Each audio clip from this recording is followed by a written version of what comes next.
My name is Tanya Finchum. I'm here in Stillwater, Oklahoma to speak with Dr. Marvin Keener, and along with me today is Dr. Charles Abramson.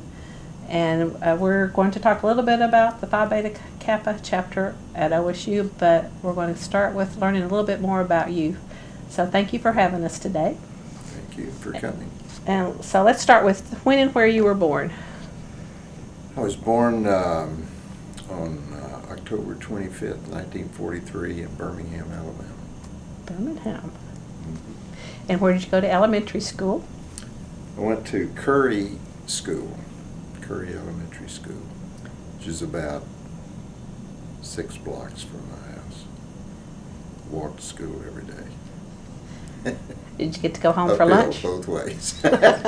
No, we didn't do that in those days. We just ate. We're at the school. And high school, where did you go? Went to Woodlawn High School. And graduated when?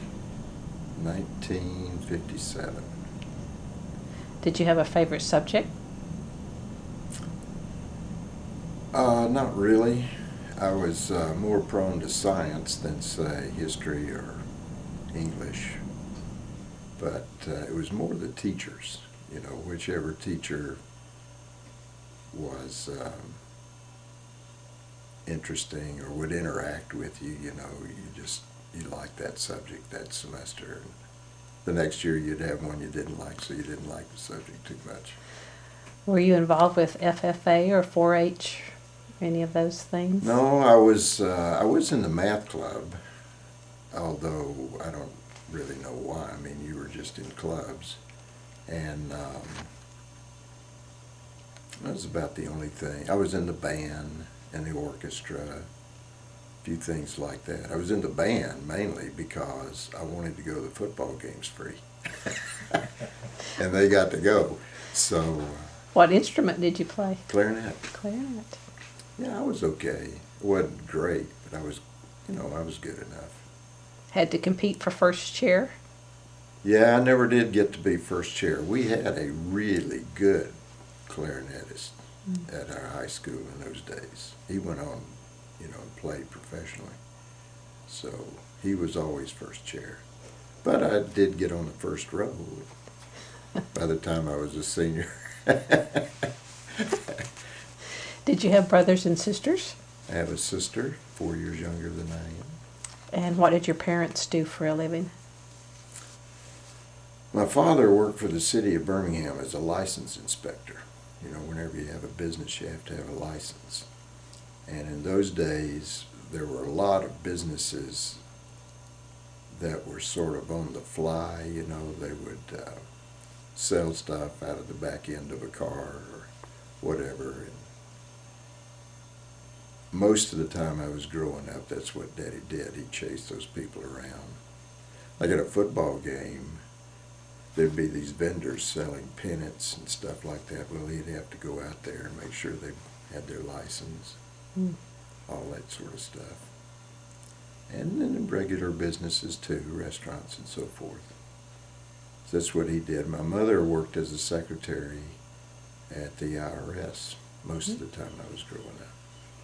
When I was real little, my father wanted to be an electrician, and he was doing his apprenticeship at a steel mill in Birmingham. He was, you had to do apprenticeships in those days. I don't know what they do these days, but they had to do that. And he was standing on a bridge. The bridge is still there, although the steel mill's out of existence now. But when they made the steel, the pig iron would run off down a ditch someplace. I guess they collected it and took it somewhere else. But it was very hot. I can remember as a kid still driving over that bridge, and you could see the red trail of it. He was standing on that bridge, and a spark flew up, hit him in the eye, and put his eye out. So they wouldn't let him ever join the union. So he had to give that up. He didn't actually graduate from high school. He eventually got a GED. Mother graduated high school at 16. but when they were young, it was important to get a job, not get an education. Although he made it very clear to me that, you see, he had this job, he was good at his job, but he never got promoted.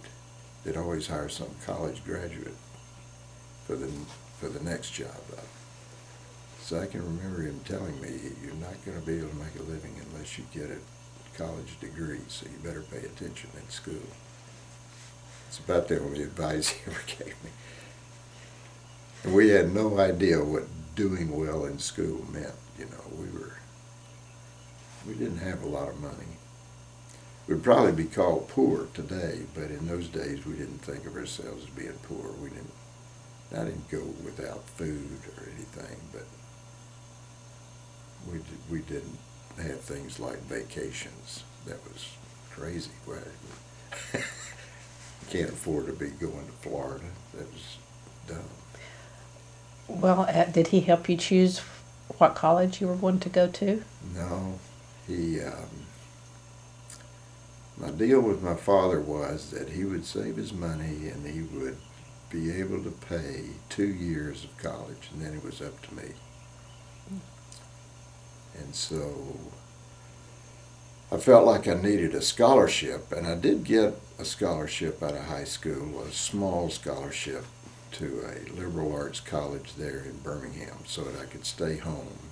That's the way it was in my family. I had to, he could pay the tuition to college. He couldn't buy room and board and all the rest of it. Mm-hmm.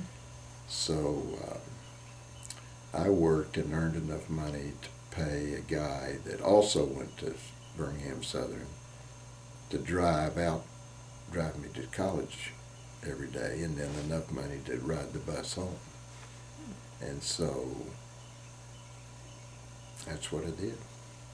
Then the last 2 years, they still helped me some, but by then I'd had a couple of pretty good jobs that you could make some money on. I helped pave interstate highways one summer into Birmingham, and you made a ton of money because we went to work at 5 in the morning and we didn't even quit the job till it was dark.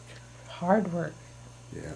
Mm-hmm. And so you got, I've forgotten how much I made. I think it was like $1.50, maybe it was $2 an hour. But the important thing was you got time and a half for every hour over 40 hours. Because I had to join a union too. It was my first experience with a union. So you got time and a half for every hour over 40 hours, and then anything on Saturday and Sunday. And we often worked on Saturday, and some Sundays you got double time. Mm. So we'd have our 40 hours in, you know, like early Thursday. And so I made quite a bit of money that summer. And then I also worked for the IRS one summer as a file clerk. And that was my first experience with government, a government job. It was very interesting to me. They hired a bunch of us because they wanted a bunch of boys to move. In those days, everything was in paper, you know, so they had these filing rooms of filing cabinets with everybody's documentation about their, I said IRS, I meant Social Security. Everything about their Social Security stuff was in these files. And people would send you all kinds of stuff, you know, even Christmas cards or birthday cards. They just hope you're feeling well cards. Any kind of correspondence that came in had to be dated and noted and filed.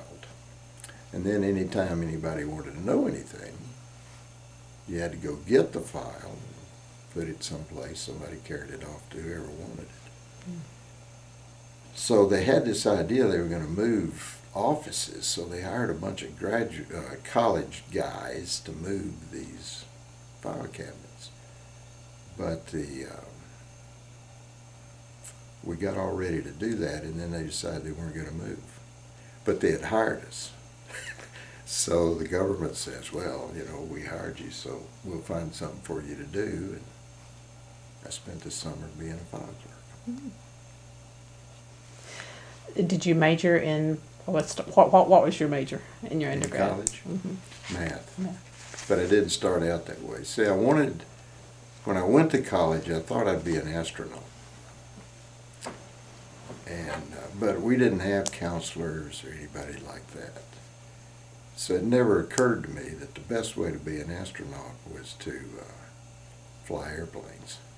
That didn't, I thought astronauts, astronomy, maybe I'll major in physics.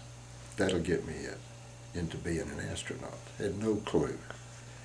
So I went to college thinking I would major in physics. But that didn't work out so well, because where I was doing pretty good in the theory side of it, but, the professor told me and my lab partner, if we burned up one more ohm meter, we were going to have to start paying for them. So it was the labs that were so bad for me. And so the next year I thought, okay, I'll do chemistry. Boy, was that a worse disaster in the lab than physics was. So by the time I got to be a junior, you had to choose a major.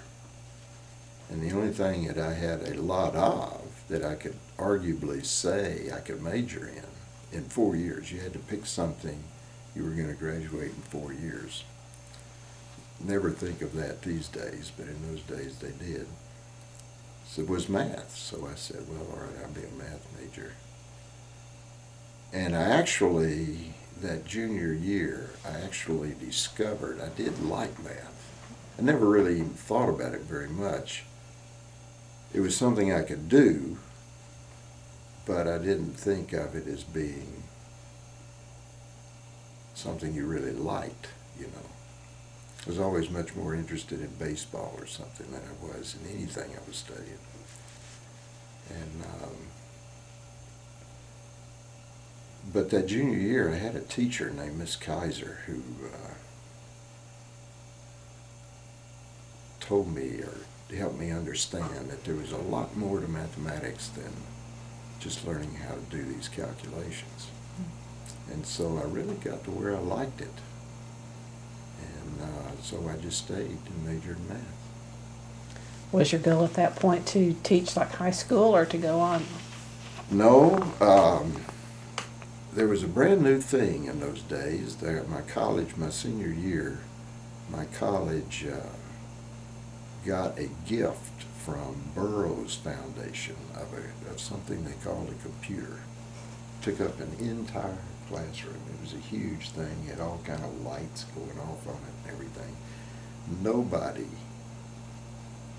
had a clue how the thing worked on the whole campus. And they picked a psychology professor to learn how to run it. And he didn't know anything about it. But he offered a course in how to operate a computer. And he thought if he taught this course to a bunch of people that were analytically oriented, that it would help him, be good for us. So I signed up for it, and I'll tell you, after a quarter of that, I thought there was nothing ever good about a computer, because it took us the whole quarter to figure out how to add two numbers together. But what it was he was teaching us was really, I came to find out later, machine language, not programming. And machine language was really technically tough. Later, when I was in graduate school, I learned how to program in Fortran, and then everything became clear. But I figured out that there were other things you could do with math. And so when I was about to graduate, I began looking for a job, and all these jobs had something to do with a computer. And they all wanted you to go to graduate school. You could do much better if you went to graduate school. So I decided I would try graduate school. And I had my father had a cousin who lived in Ohio, and she was married to a math professor at Ohio Wesleyan. His name was Bob Wilson. And my father did decide to go on a vacation to go see Bob Wilson, so Bob Wilson could explain to me about graduate schools. And he was very, very helpful. And he's the one that suggested I not apply to a big, famous graduate school like Harvard or even Wisconsin or Michigan, any of those places, because he said, you're coming from a small private school in Alabama, and those places are going to overwhelm you. And so, why don't you try someplace like Missouri, which was a very good math department, but, you know, they weren't those huge departments. So I applied to Missouri, among other places. Even Alabama, I applied to Alabama, and I went down to see them, and they said, well, what's your grade point average? And I told them, well, it was about a 3.5, 3.6. And this guy had a stack of folders over. He said, you know, these are all 4 points. He said, you don't have a chance here. But Missouri gave me a chance. And I went there, and it was terrific. I mean, it was the best. I don't think there's a better decision I could have made.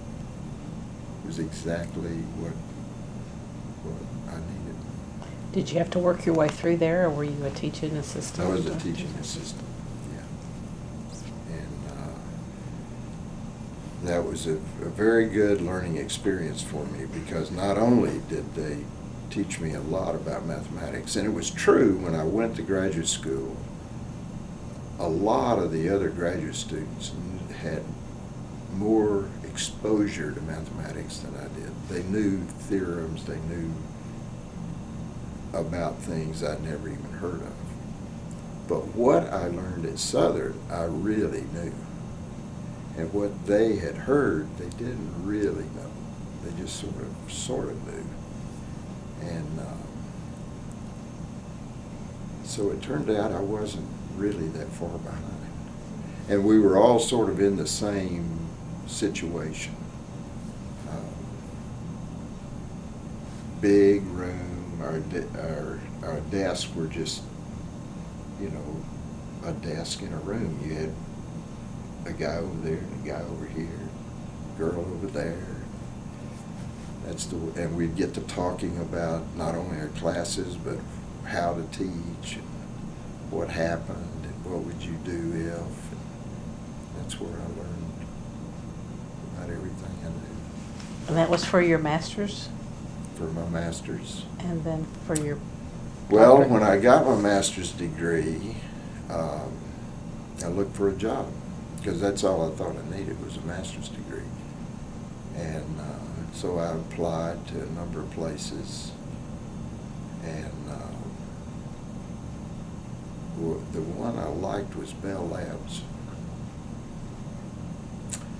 And they offered me a job in Greensboro, North Carolina.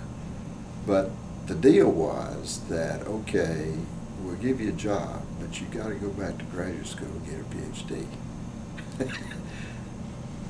And I told my wife, Margie, I said, you know, work all day and then go to school at night, and you know how I am.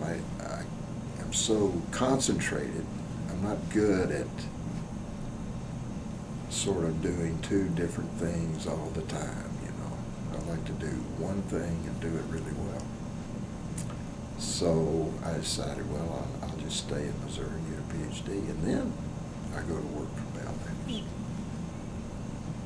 And but something happened between then and me getting my PhD, and that was we landed on the moon. We landed on the moon in July. I got my PhD in December, and there weren't no jobs because the government decided, well, we landed on the moon, we beat the Russians, we don't care anymore. And they fired lots of people, and NASA, and then all these subcontractors had all these engineers and these mathematicians hired to do stuff. They were all on the market. Bell Labs didn't really want to hire a brand new PhD. They had their pick of all these people coming out of NASA and Boeing and Douglas Aircraft and all these places that were much, much more experienced, knew a lot more than I did. They didn't want a brand new PhD. Not only that, but most of the universities didn't need you either. I only had 2 interviews, one at OSU and one at Tennessee. And the guy at Tennessee hired a PhD who had the guy I lost out to had not only had a PhD in mathematics, he had a master's in computer science, and he had been in the business for 10 years. Well-known guy. So they hired him. But OSU hired me. And in a lot of ways, I have to say again, I was just really lucky because OSU's always been a place where if you had an idea, then they'd let you do it. You know, they didn't.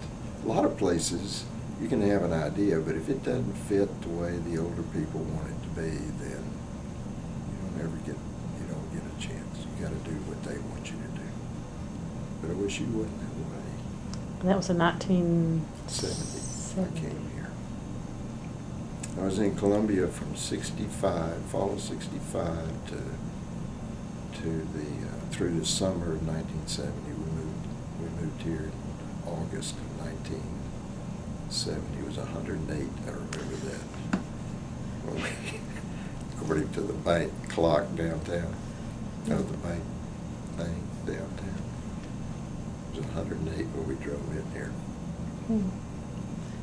And here you still are. Yeah, here we still are.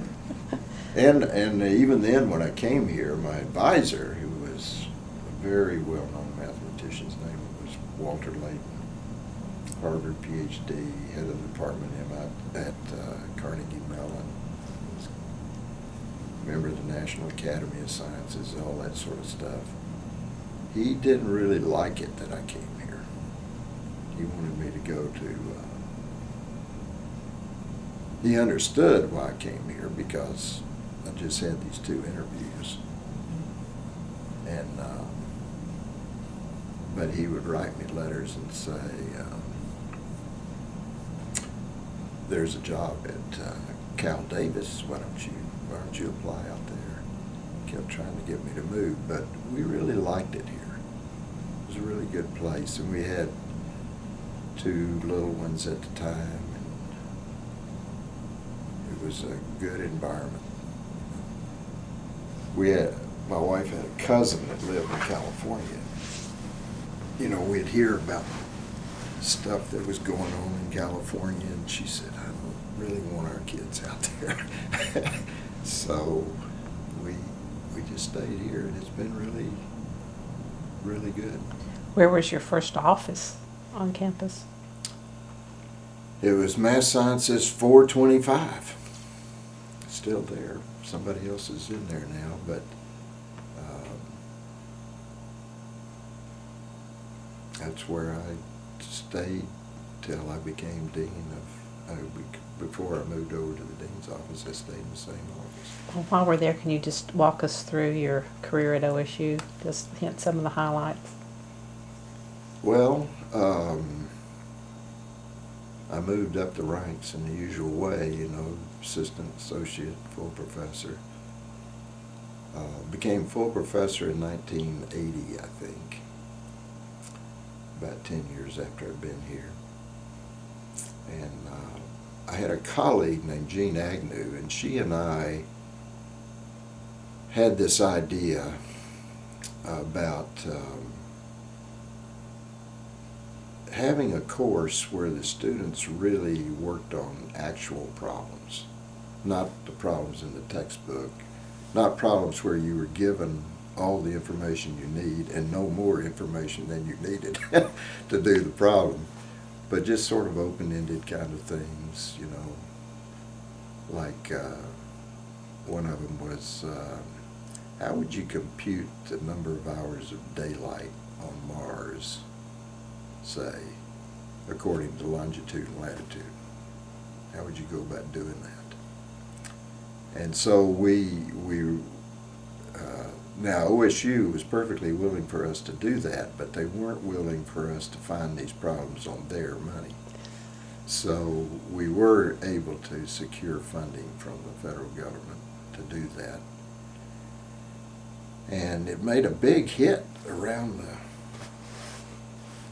the world at the time. Today, it's sort of taken as, oh yeah, we got to have that sort of element in your curriculum. But in those days, nobody even thought about that. And so together, we produced a list of problems that were real problems, from Boeing or OG&E. We even had a machine shop in Enid, you know, to calculate how you adjust propellers at the bottom of a well on a pump.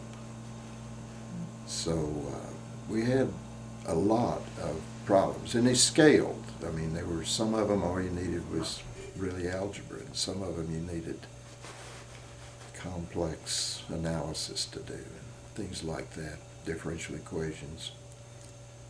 And we were asked to give presentations all over the country. I mean, it was sort of like all of a sudden we were sort of a hit in the mathematical world. And so I was pretty much involved in that with Jean, and I spent a summer at Eglin Air Force Base working on some of their problems. Somehow somebody in AFOSR thought that'd be a good thing for me to do. So I went down there, and when I came back, I just figured I'd just keep going the way we were going. We were doing pretty well. And I got a call from the department that said, Smith Hope wants to see you. And I was home at the time, and I said, well, okay, I'll go see him tomorrow or something. They said, no, we want to see you right now. Uh-oh. Well, yeah, that was the thing about it. I was thinking, golly, what could possibly be going on? So I got dressed, I went up, sat down with Smith, and he said, Bus Jaco, who was the department head at the time, is going to go to Australia. He's going to go to Australia, and we need a department head. I want you to be department head. That's not really the way most of the time department heads were chosen, especially not today. You know, there'd be a big uproar about it. Mm-hmm. But I said, well, okay, I'll be department head while he's gone. And so Bus left and went to Australia, and I was department head, and then Bus didn't come back because he got a job as director of the AMS, American Mathematical Society. So they were looking for a department head, and I didn't really apply, but everybody they brought in, some they didn't like. for some reason. Smith didn't like them, or the faculty didn't like them, or whatever. And so toward the end, I just said, well, okay, if you guys don't like them, then maybe you'll like me. So I applied, and then they said okay, and so Smith hired me as department head. And I did that for about 2 or 3 years. And then the associate dean, a guy named Neil Hackett, who's a history professor, he decided he didn't want to be the associate dean anymore. And so I applied for that, and I got that. And then I was there about 3 years, 2 or 3 years. And John Campbell was the president while this was going on. And John got in some trouble and was basically asked to resign. I think it would be fair to say that he decided he would resign. So he resigned, and they needed a interim president, and so the current academic vice president was a guy named Ray Bowen. And I liked Ray. I mean, I was associate dean, and I often interacted with Ray. And I liked him a lot, still do. And so Ray became the acting president while they looked for a new president. And so Ray called up and said, I really want you to be the acting vice president. Completely surprised me, because we had all these guys that had been deans forever at OSU, and any of them could have done this, and any of them would have been the more likely choice, including Durham, Norm Durham, had been working in Ray's office and had been at OSU for 40 years or something. Norm had been there forever. But somehow or another, and I don't know why, but they didn't want any of them. And they come way down to an associate dean in arts and sciences, of all places, at OSU. Not agriculture, for example, or even business. And so they asked me to do it. And so I said, okay, figuring it'd only be a year. And but then the year came, and Ray could have been president here. I mean, the board loved him. But Ray got to be president of Texas A&M. And he was a Texas A&M graduate. Not only a graduate, but he was like, whatever that corps is, he was the head guy in that corps. I mean, he was a very big Aggie. So he went. He went to be president of Texas A&M, and that's when Jim Halligan came here. Okay. They had a search, and Halligan was a candidate, and they hired him. And then Halligan, I remember, called me on the phone one time, talked to me for, 30 minutes. Said he'd like for me to just stay on while they searched for another guy. He said it might be a year. I said, okay, it'll be a year. Another year. So I called Smith, told Smith, it looks like it's going to be another year, Smith, before I come back. And Smith was pretty nice about it all, really. You know, because really, in a lot of ways, Smith should have been in that job, not me. But he had other people doing the job for him, so I guess he didn't feel too bad about it. So they did a search, and the search failed, and they did another search, and it wasn't going well. And we were at a board meeting, and Jim just said, Marvin, why don't you apply? You're doing pretty well.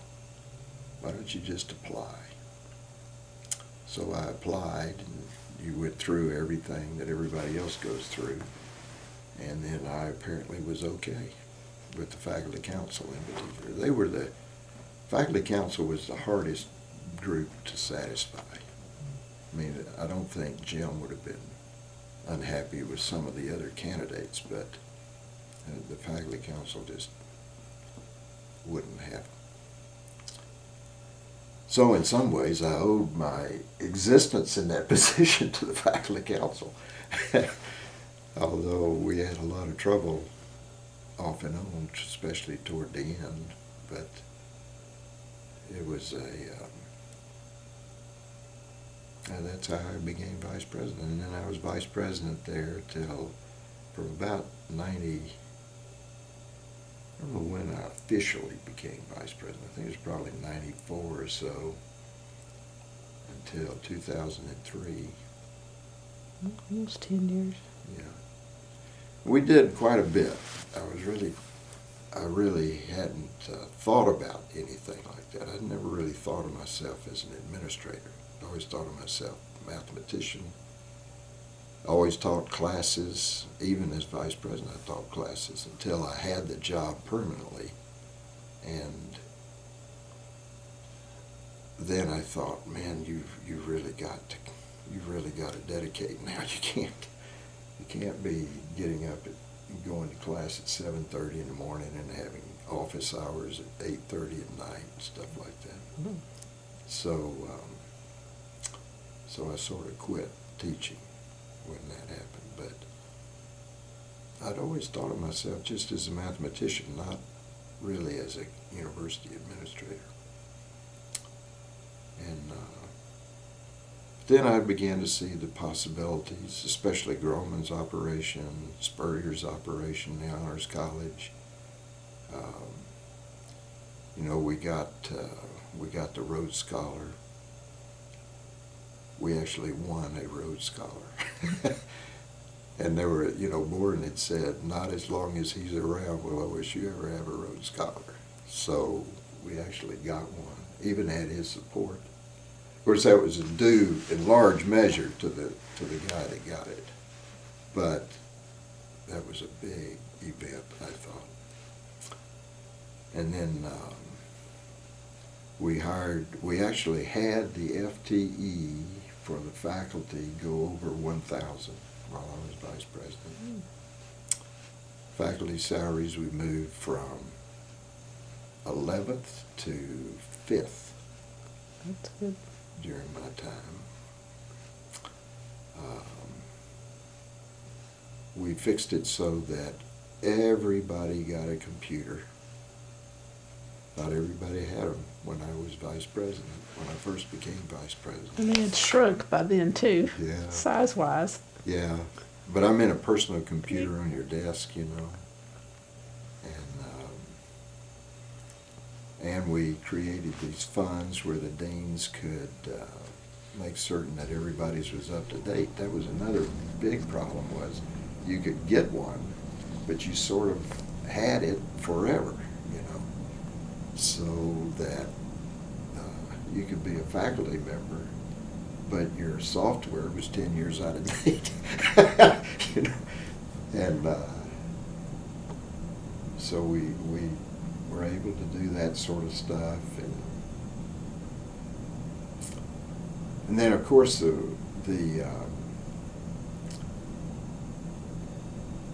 other things that we tried, like Phi Beta Kappa, I wanted to get us a chapter of Phi Beta Kappa, and I'd wanted that since I came. I mean, when I got here, I thought, my little liberal arts college had Phi Beta Kappa chapters, and Missouri had a Phi Beta Kappa chapter. And so I thought everybody had a Phi Beta Kappa chapter. And I came here and found out we didn't have one. I just thought, golly, it's sort of unfair to the really good students that they don't get this kind of recognition. Well, how had you been made aware of it at your undergrad? I mean, were you a member? Well, no, I wasn't a member of Phi Beta. I wasn't that good. Now my lab partner in physics, they got us in trouble. He was Phi Beta Kappa in physics and math. Yeah, So so you it did- was definitely, I guess, me that burned up the old meters. I don't know. I thought it was both of us, but a number of my friends were in Phi Beta Kappa. Just, I don't know what the criteria was. In my mind, I was thinking you had to be in the top 10% of your class, but I don't know that that was true.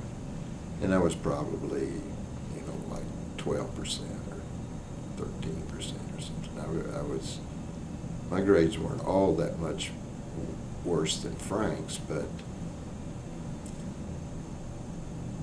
he was definitely made better grades in some things, especially in the first 2 years. My first 2 years were, I was living at home, and it was took me a while to adjust to the expectations of college. I remember my very first English theme was an absolute total disaster, and I thought it was a good theme. But when that guy finished with it, it was awful. In fact, he told me, he said, if you ever had anything like this no point in coming back. Teachers had more authority in those days than they do now. So that would have, for the Phi Beta Kappa at OSU, it would have been in the 90s that you started thinking or working toward getting it here? Well, when I was in the dean's office, I think I talked to Smith once about it. And Smith was, he was for it too. He thought we should have Phi Beta Kappa too, but he didn't have much hope that we would get one. I didn't really quite understand why at the time. But when I got into the vice president's office, I talked to several people about let's have one, and there was a good deal of support in some areas, but there was also opposition from some of the Phi Beta Kappa people, and I never really understood it. I was just told about it. Well, you're going to have trouble. There's some people that don't want us to have one. I couldn't understand why you wouldn't want to recognize your really good students. Because it's something, nationally. It's a national kind of recognition. Now, we had Phi Kappa Phi, and it's good. No problem with Phi Kappa Phi, but Phi Beta Kappa is also something unique. And so I talked to Spurrier about it, and I think Perry, I can't really remember the first time I talked to Perry about it, but and Bob made an effort. He made an application, but it was really Perry Gettner who really, really tried hard. And we'd talk, and he'd say, well, I need money to do this or that. I'd give him whatever he needed. And I gave him moral support because, I wasn't a member, so whenever they had a meeting, I wasn't there. And I shouldn't have been there. But whatever Perry told me we needed to do, we tried to do. And I remember he was disappointed at least twice. He had to call me up and say, well, we didn't make it. But he'd always say, but we got closer. So I was just sorry I wasn't really in the loop when it happened. It took like 3 or 4 tries, didn't it? Or maybe more than that. Yeah, I know that Bob tried and failed. I think Perry tried twice and failed, and then he was going to try a third time, and that's about the time I had to get out of the loop or something. And there's time periods between. You can't just every year do it. Right. So you had to wait a certain period of time.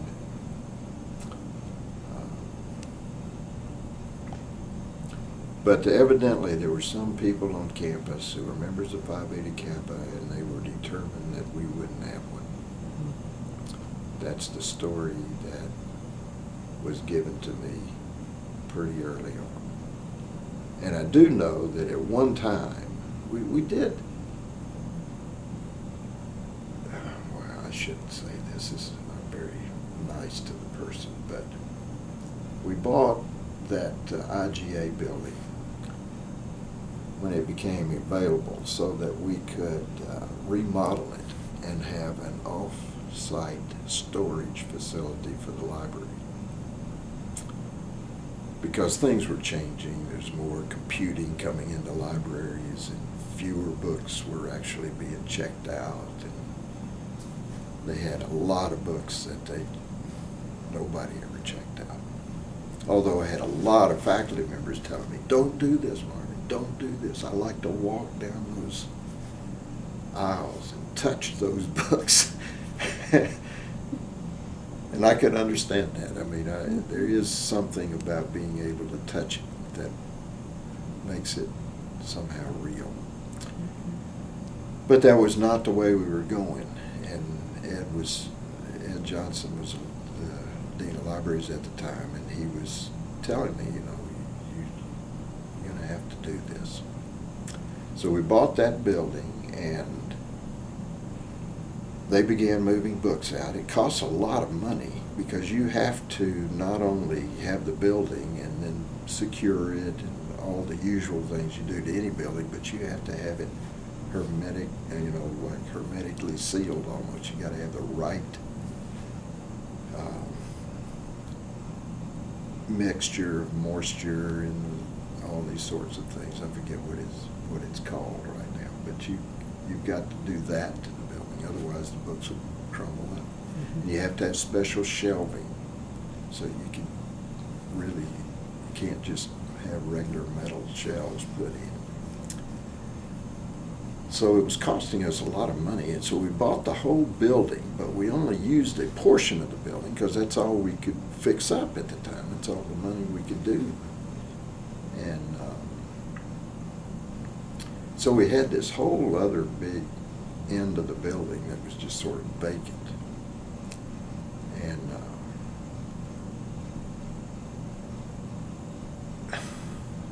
so the athletic department comes and says, golly, we need an indoor hitting facility for the baseball team. And why can't we use that end? Well, why can't you? I don't have a good reason why you can't. I mean, it didn't cost us any money except the athletic department had to put in all these screens and stuff, to keep the baseballs ready. So I thought, I asked Ed. Ed didn't really care. I said, no, they're not going to be hitting the ball into the books. Got all these screens set up. And we don't have to, it doesn't cost us really any money. We're not going to have to air condition it and all that sort of stuff. So I didn't think there was any real problem about it. Well, we had an application into Phi Beta Kappa at the time, and somebody called them up and said they bought the building for the athletic department. They just let the library use a little bitty end of it. We don't deserve Phi Beta Kappa. And I'm saying it's not why we bought the building. It's not what the whole thing is about, but I don't know whether it influenced them or not, but I mean, when I found out about it, I really was unhappy about the whole thing because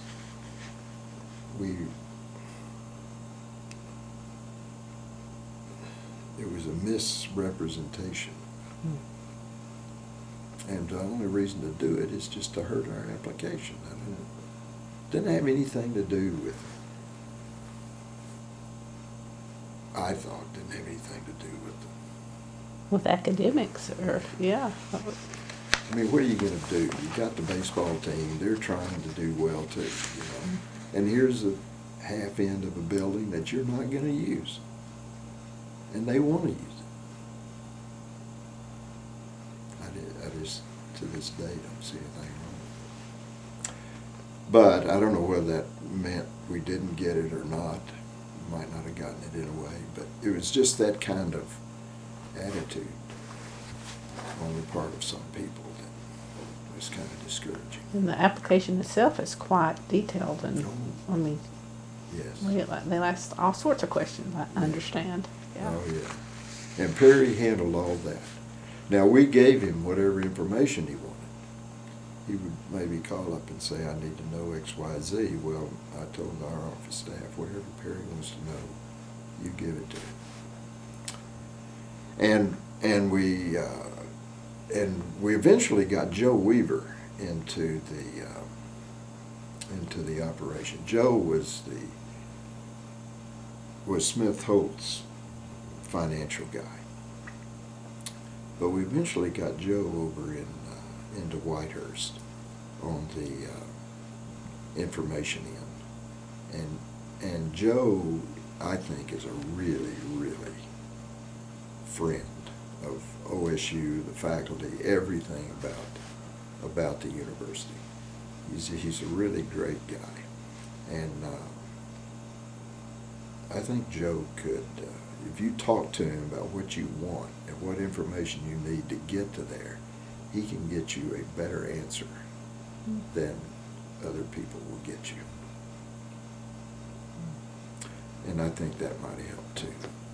I don't know if he's ever been recognized or what, but somebody ought to do that.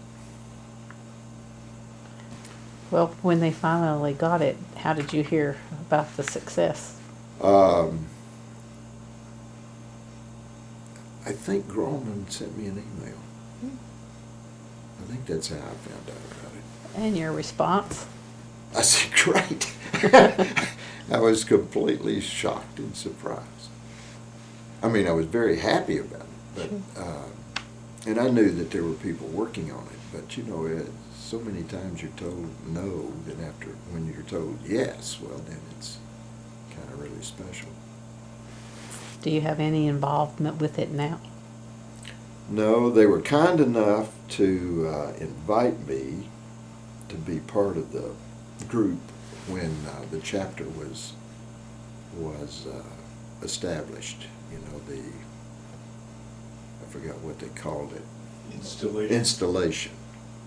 Yeah, the installation. So I got to go to that, and I got to dress up, you know, in your cap and gown, made to feel like you were a part of it.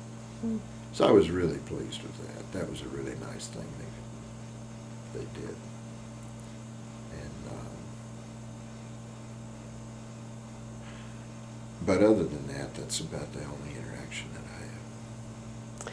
Do you think it's that valuable for a student to be able to say they were a member of that in order for job opportunities? Well, I don't think it hurts.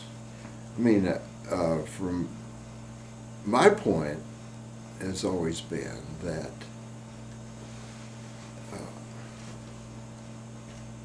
when you're really good at something, it's good to recognize that and have that recognized, that you're really good. You've done something really not very many other people can do. Now, I know that in our society, we like to want everybody to be winners and all that sort of stuff. But the truth is that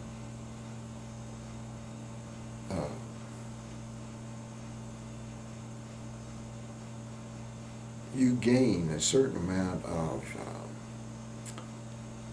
self-esteem, but I don't want to call it pride, or because that has some connotations that might not be right, but you get a certain amount of self-confidence when you really succeed at something. And not everybody, you know, does all that well in college. And graduation's important. I understand that, and it's a measure of success. But this is something in addition to that. And a little bit like graduating cum laude or summa cum laude or something like that. That's a very nice thing to have done. It means you've done something really special, and that other people recognize that you've done something really special. And a person that's achieved it ought to get recognized for Phi Beta Kappa is one of those things that does that. So I'm very pleased. You know, we've had, since my time here, you know, I've known a lot of people who would have been Phi Beta Kappa at any school they went to that had it. You know, and then they don't. And I think that's really sad. Now, I'm probably more sad about it than they are. But, I mean, they didn't know about it, so maybe they're not too concerned about it. And a lot of people these days don't seem to take academic recognition as seriously as maybe they did when I was in school. My son, you know, he did very, very well here, and he was a member of Phi Kappa Phi, but I bet if you asked him about being a member of Phi Kappa Phi, he would sort of, yeah, I think there was something like that. He's focused on other things, you know. Sure. But he might have been Phi Beta Kappa. I don't know. Did you ever discuss Phi Beta Kappa with Dean Stringer? Oh, yeah. Can you elaborate a little bit? Yeah, when I became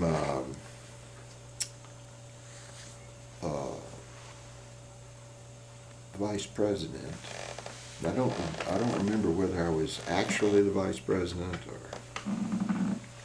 probably not.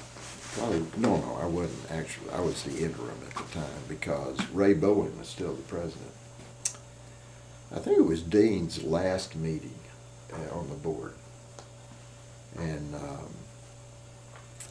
he stopped me and Ray after the meeting, and he said, I'm going off the board, but there's something that's unfinished, and I want some commitment that it's going to get finished, and I want to get a Phi Beta Kappa chapter here.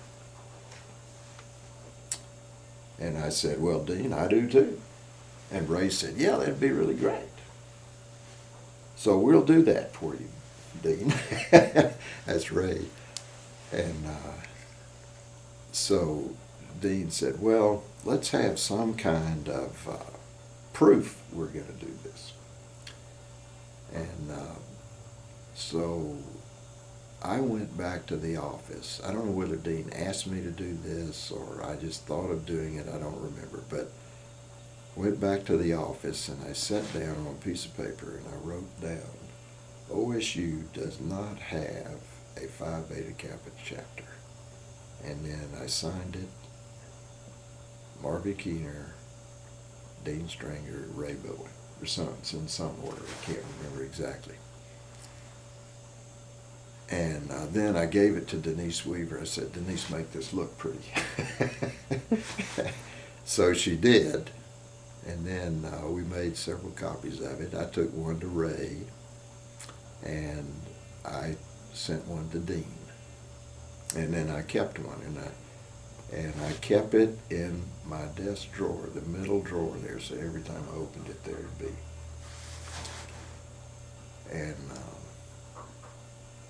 And it would make me feel bad, you know. It would make me want to have. Saying it didn't have one made me want to have one. And Dean wanted to. I think it was his idea that if we ever got one, we would take that and tear it up.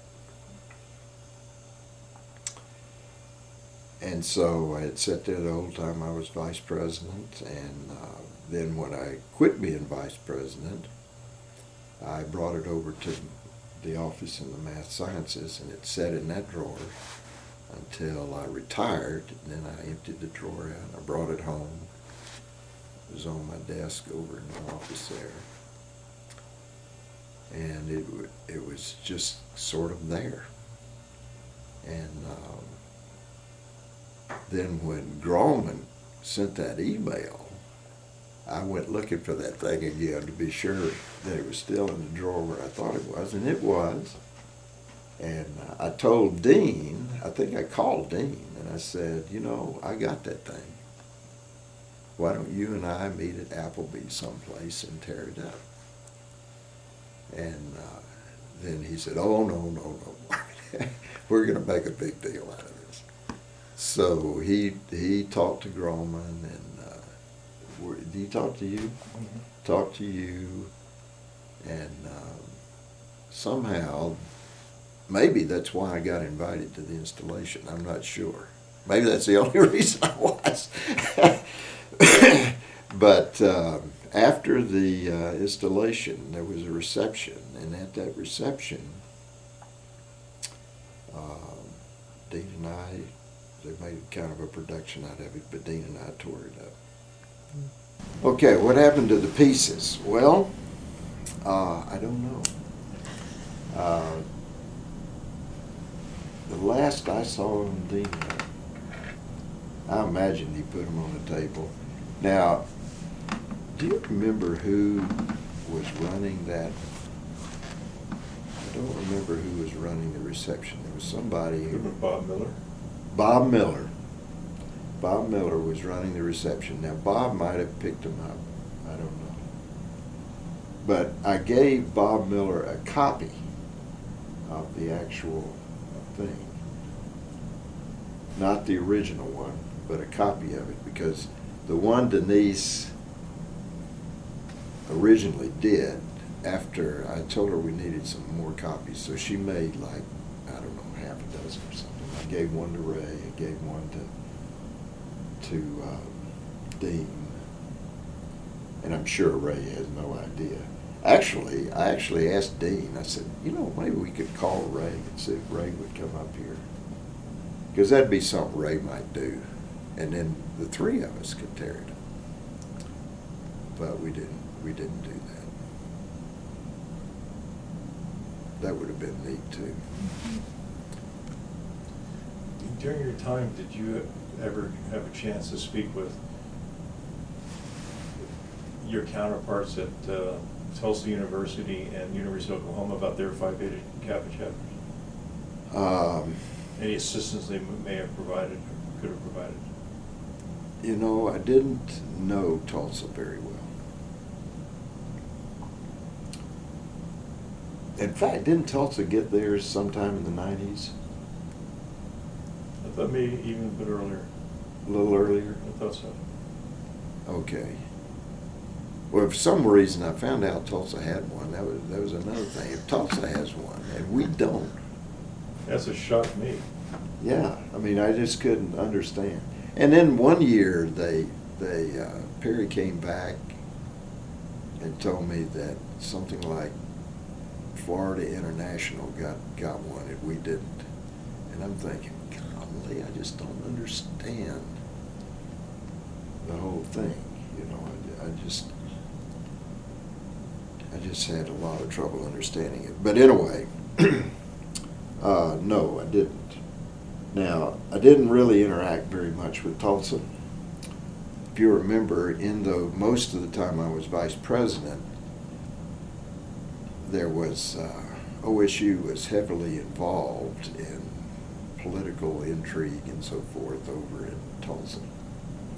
There was Roger State, Roger Randall, Langston, Northeastern, and we were trying to deliver programs in Tulsa ourselves, and it was quite an experience. It was difficult, is what I'm saying, to really interact without there being all this background of what all was going on in Tulsa. And the University of Tulsa, while not directly involved, they were a private school, so there's no organization that all of us went to. And now at OU, Nancy was a nice enough person, but Nancy didn't really interact too much. If you asked her a question, then she would have to go ask David. She'd say, I'll ask David. And maybe she'd respond, maybe she wouldn't. But I never got the impression Nancy was in the same position I was. Jim pretty much let me run it. I mean, he didn't want me doing anything major without discussing it with him, but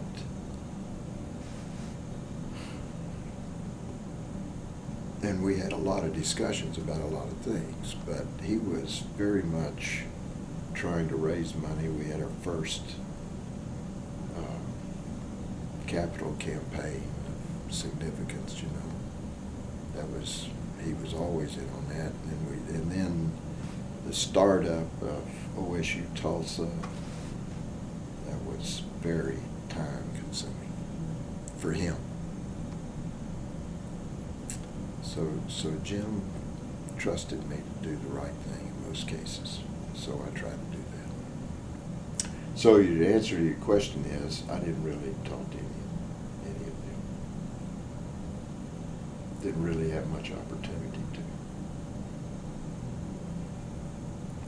to. And, you know, if you go to the meetings, like the land grant vice president's meetings, you know, they all have section chapters of Phi Beta Kappa. I mean, we really stuck out like a sore thumb. There's so many of us just never understood why there was not a chapter here. Well, it wasn't from a lack of trying. Now, I mean, we tried to make our presentation good, and I'm told that the early ones, that the society itself wasn't pleased with certain aspects of the university. You know, when I first came here, we were on AAUP sanctions or something. I didn't even know that when I came here, but after I got here, they told me that. And there were some, and there had been, I guess, maybe things in the past that presidents had done or not done or whatever. I don't really understand that part of it, but I was told that there were things like that. But the times that I knew we were applying, I thought we had a very good application. I thought we met their criteria, or what I understood their criteria to be, but we still didn't get it, so I guess we didn't meet it. And the fee each time was, what, $10,000 or something like that? I don't know. It wasn't Just hard told to justify spending that much again and again and again. It wasn't hard for me to justify it. I mean, that was the fee. We wanted it. Pay it. Pay it. Do You your may not best. know that if we didn't get it this go around, there were some that were really seriously considering whether we should apply again. Oh, really? Yeah. Oh, no, we should. In the end, I'm sure we would have done it, but for the first time in my participation, there were real cracks.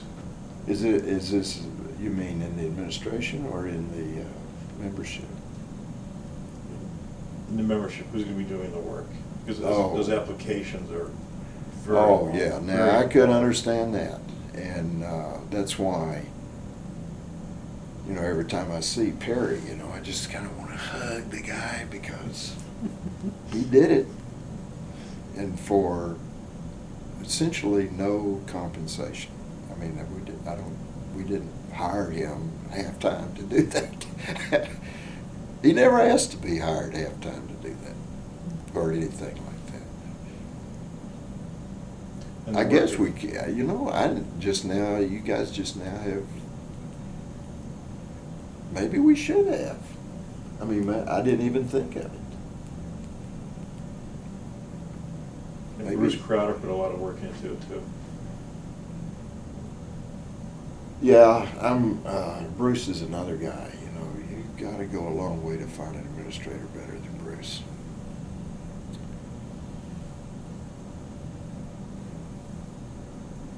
They are a special kind of guys. They really are.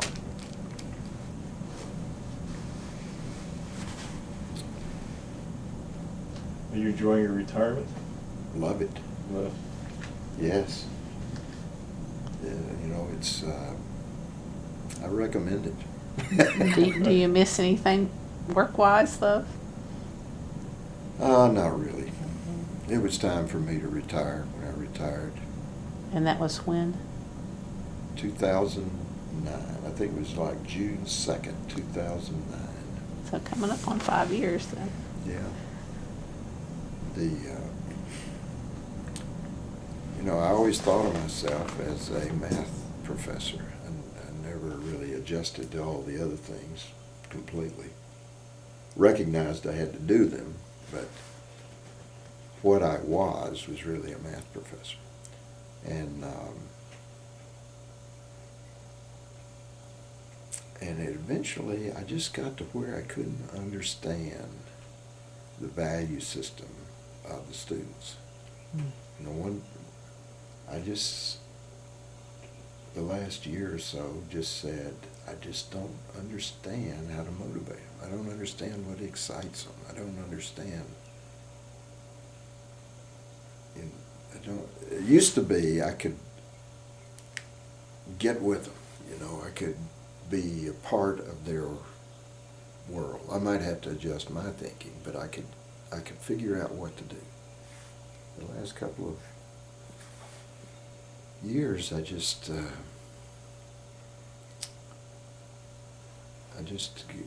got to where I couldn't figure it out anymore. Maybe I was getting old and my brain didn't work as well as it used to. I don't know what it was, but it wasn't the same.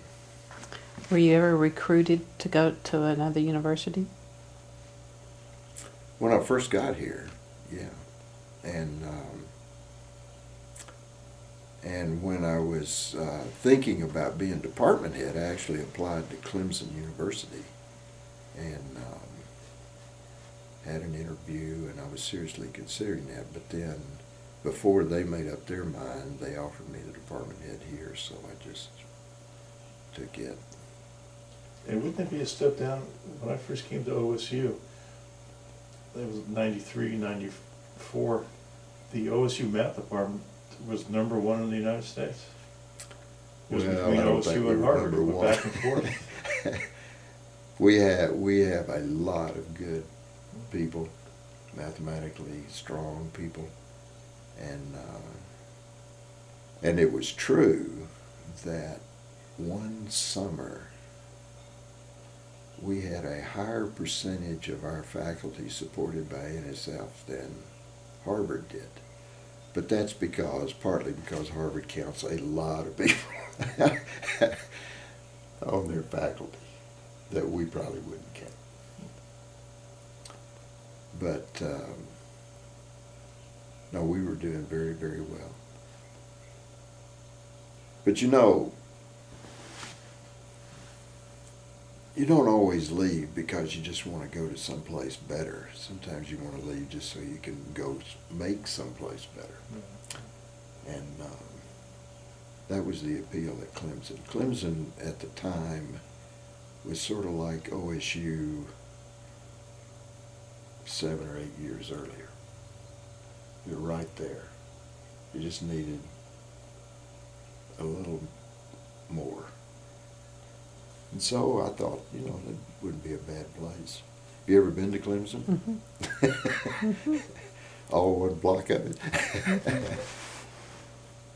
So I was thinking maybe that might be a good thing. But when I got the job offer here, there was no question. Just stay here. And when I was vice president, I never thought, I didn't even contemplate going anywhere else. I didn't want to be president someplace. I watched Jim be president here, and I didn't want to be president. That's one thing. A lot of the people that were vice presidents, that's really what they were there for. They were wherever they were long enough so that they could be president someplace else. And that was not what I had in mind. I was going to do the best I could while I was here. And then when it was my time to leave, then, okay, I'll go back and be a professor again. So. Over those 40 years, you've seen quite a few changes, just physically on campus and otherwise. In every way, the campus is completely different than 1970. And the math department is way, way different than when I came. It's like the Boone Pickens Stadium, different. And the computer system Way is different. considerably different too.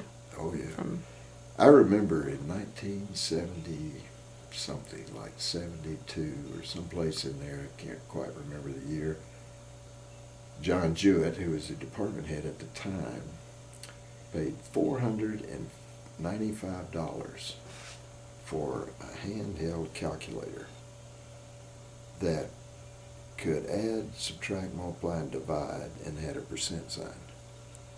$495. He bought it for the department so that we could calculate our grades better. Make sure our grades, were calculated right. And that was a marvelous thing. That's the first time I ever saw anything that small that could do anything. Of course, now you get those things given to you, if you just buy the right thing at Walmart, they'll give you one of those. And then I remember when Bus Jaco first became department head, we got two things. We got what was the closest thing available to a personal computer. We had a room full of these, basically calculators. And we had a room full of those. And then we got ourselves a VAX computer. We hired a guy named Ned, Ned something or other. Gee whiz. Too old to run it. Bring it up. And we were all enthralled with that, boy. We really got into that. We were computing fools. And computer science as department head, I could use email because the computer science department let me. They had email. We didn't really have it the way that they had. Of course, when Ray Bowen came, everything changed because Ray, that's the only way that's his main way to communicate, is email.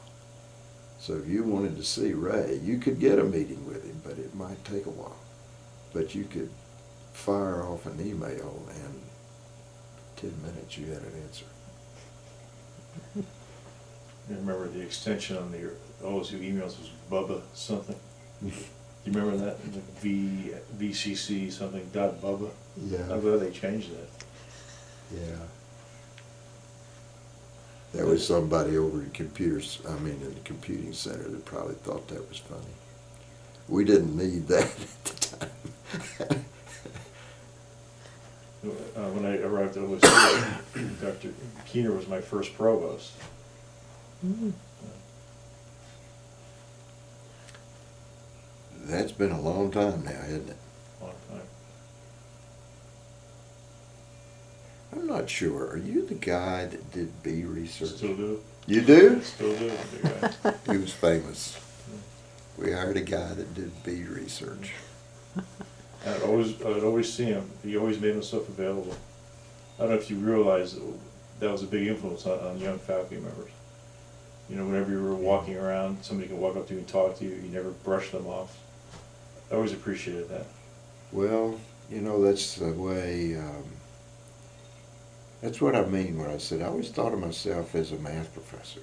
I didn't think of myself as some kind of real important administrator, And partly OSU has been like that. Most of the administrators, at least when I was coming up, they were kind of that way. Larry Boger was that way. You could go talk to Larry. He was the president, but you could go in and see him. And if he was in, he'd talk to you. Jay Boggs was that way. I knew all those guys. One of the things that I really enjoyed about my time at OSU was I was the chair of the Arts and Science Faculty Council, the University Faculty Council, and then I followed all that by being administrators in all those. So I knew what those discussions were like, you know. Mm-hmm. When the administrator isn't there, and there's just the faculty sitting around a table and what they're saying. I knew, because I had been there. And I always was kind of pleased with that. A lot of administrators, they've never really struggled with the faculty side of it. They only see the administrative side of it. And but whenever a problem would come up, you know, I remember saying, now, let's see, how is the faculty going to think about this?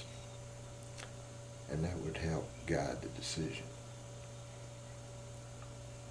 Sometimes the decisions had to be made that I knew the faculty wasn't going to like necessarily, but I always had a reason for them, even if they didn't like the reason. I had the reason.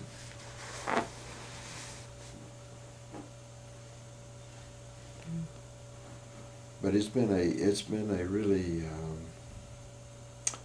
I mean, I look back on my life, I just think I was very lucky in so many times when there was a choice to be made. Sometimes I didn't really have a choice. I was always forced into making the right decision in some way. Like I had to major in math because I couldn't major in anything I liked.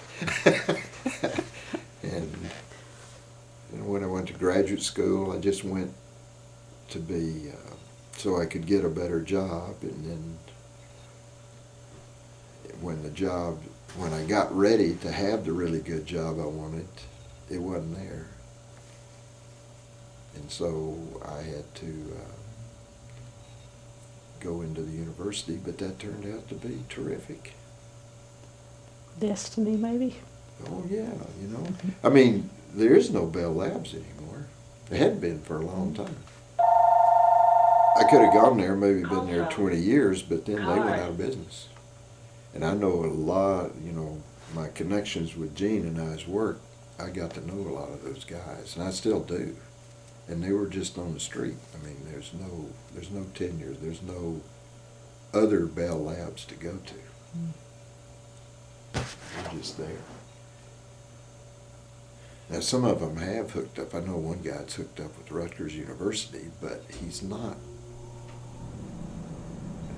He's called a research professor, which means he can have an office and they'll do his paperwork, make sure he gets paid and all that, as long as he's got a grant.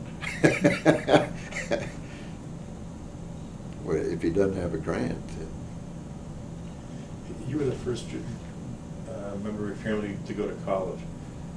When you received your degree, your parents must have been very proud. Yeah, I think so. Daddy expected me to go to college. Like I told you, he said, if you don't go to college, you're not going to make a living. So he expected me to go to college. I'll tell you what really, I think, impressed him was when I got a PhD. Now,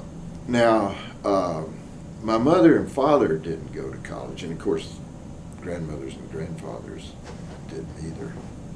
Except my father's mother did go to a business college. She actually worked for Deloitte and whatever, you know, that accounting firm, Deloitte and something. She actually worked for them for a year or two. They're an accounting firm. Now, my father's sisters, he had 3 sisters. They all went to college. And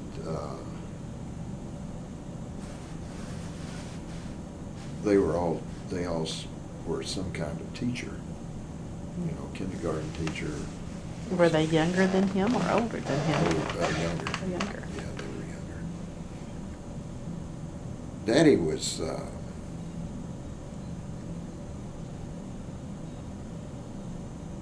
I don't know a lot about his childhood. He didn't really tell me very much. But I gather, you know, he wasn't all that interested in school. And grandmother, my grandmother, her father, so it'd be my great-grandfather, he was married twice, and his first wife had 6 sons. They all went to college. In fact, one of them is a founding member of Phi Kappa Phi, University of Tennessee. His name was Fulton. They all went to college. And then he married again, and he had a bunch of girls. And the last one was a boy, and he didn't go to college, he farmed. That's what they did in those days. And the women all got married. And it wasn't, I think that's what they intended to do. So it wasn't like college was not in the thinking. I think Daddy, you know, he 1929 happened, and so, by God, I got to make money. And he did tell me that he would work for 50 cents a day, and it cost him a dime to ride the streetcar out to work and a dime to ride it back. So 30 cents a day was his job, and he worked it till he got a better job. So I think from his standpoint, it was important for him to make some money. And so he didn't see how a high school degree was going to help him. A lot of times, and my mother verified this, that the first job she had, they didn't get paid. They did the job so they could get a reference, so that you would have a reference that someone else who would pay you would hire you. And that's how it was done in those days in Birmingham anyway. So that's what Daddy concentrated on, and then he had picked out his career, and then he got his eye put out, and then I think he thought, well, we're going to school now. He got his GED, and he sold insurance for a while. I remember him talking about that. He hated that, but that's what he did.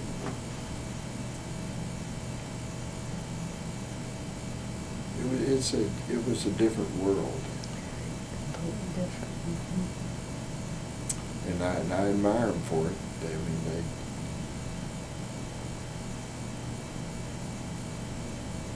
raised me and my sister, and we're not in jail. My sister's retired now, so I think they did a really good job. Sounds like it. Do you have anything else you want to ask? Yeah, I actually have one more question about Phi Beta Kappa, which I'm not sure you can answer. I think it's more of a strategy question. When you were provost and you heard about these faculty members trying to prevent us from having a chapter, would you try to talk to them, or just say, well, it's better left alone? I asked Perry, and I remember one time saying, Perry, should I just go? I'd mention the guy's name, and you would know it, but I don't want it to be on this. Mm-hmm. You know, I could go over and just tell him, you know, we don't need this. And Perry said, no, it wouldn't be. He didn't think that'd be a good idea. And he's probably right. You know, an administrator come over and sit down in a faculty member's office and tell them they're not doing something right, that probably doesn't go over well. Because there was one case when I actually did talk to an individual faculty member, and then when they had the site visit, I made sure that he was able to attend, because you have to have both. In fact, you would be one person I would be interviewing. Because I would just like to know, to understand someone's thinking. Right. Because I understand that every university has problems, and every university is going to be this or that. But why hurt students? Yeah, that's the thing. That's the thing about it. I could understand why a faculty member might say, well, the library ought to be bigger, or we ought to have this sort of building, or we ought to have this kind of equipment, or my lab ought to be bigger than it is, or whatever. But the chapter, in my view, wasn't so much for the administration. I mean, the administration is going to be there whether you have a chapter or not. Mm-hmm. It was for the students and their ability to be recognized. And that's who I always felt were being cheated by, not the university. And so I just wanted the people, that's what I would have said to him. But I think Perry was probably right. I shouldn't. If I had not been vice president, that might have been different. But being the vice president might have just not only made him unhappy, but it might have made other people unhappy. And what kind of vice president we got? God says we want to do this, and then when we don't agree, he's going to come in and try to threaten us or something. I could see why it might not have been wise. Or program director. And one of the things that one of my faculty members told me, maybe just goes along with what you're saying, let other people do those kind of work, those kind of jobs. Yeah, you have to, when you are a vice president or dean or any kind of major position like that, I always felt like you needed not to be too rash if you disagreed with someone. And rash in the sense of what your immediate reaction is. You just calm down a little bit and think about, if you do this, how's that going to be interpreted? Not necessarily by the person, but by other people. And, we had, during my time, we had board members who wanted me to call up so-and-so and tell him this, that, and the other. And they'd find out they thought somebody had been mistreated or something, especially a student be mistreated. Or not given the respect maybe they thought the student should be given. And it's a tough conversation to have, to say, look, it's probably not going to be a solution that's really going to work. Now, I don't mind calling the department head, maybe or the dean. That's who I usually talk to, is the dean, about what's going on. Because we don't want it to get to be an epidemic. And we did have one or two of those when I was there. Some people that just, every time you turned around, they were doing something. We don't need that, but.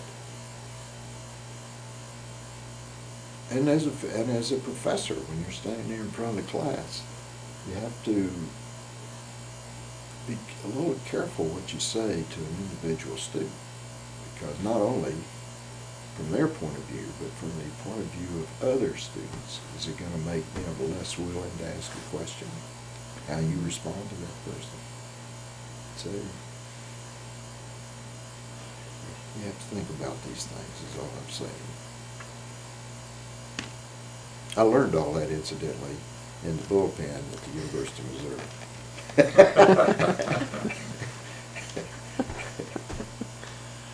I guess the last question I would have is, how would you see the Phi Beta Kappa chapter at OSU in the future? Because now we have a lecture series, and frankly it is a little bit difficult because of some of the requirements of getting students, and also some do not know the tradition of Phi Beta Kappa. Well, you're gonna have to educate the students on that. That's one thing I think the chapter could, with the help of the administration should be willing to help you in reasonable ways. Help get students educated from the time they get to be like freshmen in here. And a lot of your Phi Beta Kappa winners might well come through Grauman's operation. I know it's not Grauman anymore. In fact, who is the guy that's running Grauman's thing? I think his name is O'Neill. O'Neill? Yeah, I could be wrong. Doesn't sound right. I just talked to his assistant today. The guy that took Grauman's place is an ex-student of mine. Ah. I taught him honors calculus when he was like a freshman. And he would come to class barefooted. In the middle of winter, he would be barefooted. He was a very unique guy. But anyway, you want to be sure those people are well aware and are appreciative of what Phi Beta Kappa recognition means. And then you've got members in the department, and in most departments, don't you? Quite a number of departments. Quite a number. Anyway, we've got 2 or 3 in the I math believe the department. math department may have the most. Okay, well, you know, Lisa and those people, they need to educate our majors. They need to talk it up. It's not like being at Harvard or even at Birmingham Southern where I was, where it was just part of the deal. You know, I mean, you didn't have to, the students explained it to each other. And you're going to have to build that kind of thing. It's going to take a little bit of effort, and it'll take time. But you want to get the students to understand that academic recognition is worthy, and it's special, and it's something that if they achieve, they should want. And then some of them are going to say, well, I want that. I'm going to try to get that. And some of them won't think about it, but actually do it. And I think that would be that's the biggest challenge, I think. Now, you do have a lecture series, and I really ought to go to some of those. I don't read my email. That's the way universities now communicate, and so I only read my email ever so often. And unless I'm expecting something. So if I read about it early enough, I can make plans to go. And I really ought to do that. Certainly your contribution was certainly, without your contribution, I don't think we'd ever have Phi Beta Kappa here. Well, I appreciate you saying that. That's a very nice thing for you to say. I certainly wanted it. And I was also really kind of proud that all those guys that were standing up there in the podium, Perry and Spurrier and Dean and Crowder, who else was up there? Anyway, I looked up there and I said, you know, every one of those guys, I've worked with every single one of those guys. And that made me kind of proud. I was proud for them. I was proud for the university. I was proud for the students. I was proud for everybody at that meeting. Even the guy that came down to give the talk, the Phi Beta Kappa representative. He's the president of Phi Beta Kappa. Cates. Oh, Cates. That's who I'm thinking of. Bob Cates. I hired Bob Cates. When I was, or recommended him, Smith technically hired him. But when I was associate dean, academic associate dean at the College of Arts and Sciences, the guy that held that position was a guy named Kyle Yates. And Kyle was loved by everybody. And he was a very good faculty member. And I liked Kyle an awful lot, but Kyle retired. And then so this position came open, and there were quite a number of conditions about this chair. At the time, it was the only, might have been the only chair in the college. It was certainly the first chair in the college. But it was a chair basically of religion, you know, and it needed to be a Baptist orientation. And so, you know, there were lots of different views on that. So we had a search, and Bob Cate was the guy that was recommended. I talked to Bob, and I just liked him. I said, we're not going to get Kyle, but we're going to get somebody that's going to be really pretty good. And he was great. He'd go around campus. You could always tell when he was close to you because he'd be whistling. He whistled everywhere he went. And he taught his classes, and he had taught other classes in philosophy that other people didn't want, like world religions, stuff like that. He'd teach those. And of all, even as vice president, when you're going across that stadium, at graduation, you know, you go across, I bet every now and then a student will say, I just want you to know Professor so-and-so made a difference to me. While they're going across, they would say that. Cate was mentioned more than anybody. And he's not, there wasn't even a major.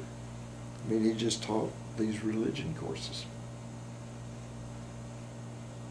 So you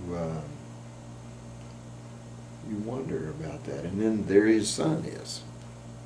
Right there in the Phi Beta Kappa thing, there's his son as a part of the program.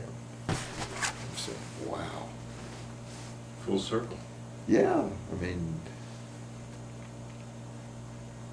it just, it was such a, that night was such a memorable experience for me.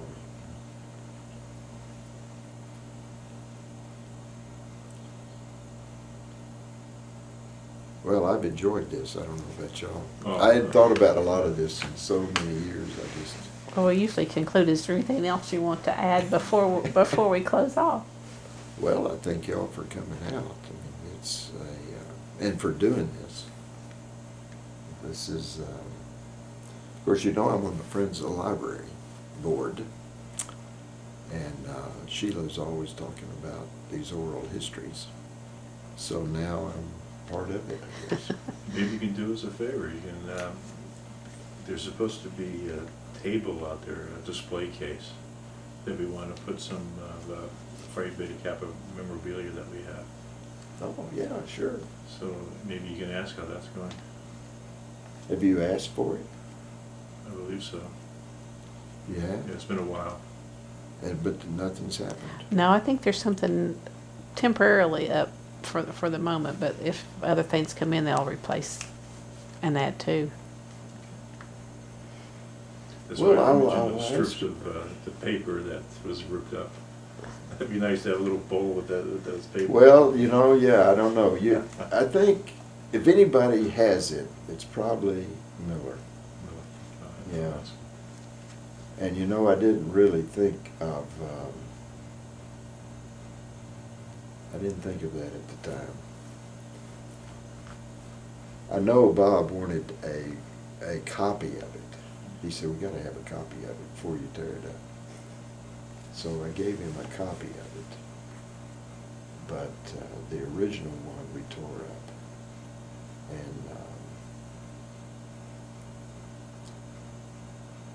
And I'd asked Bob. If not, maybe we can make another copy.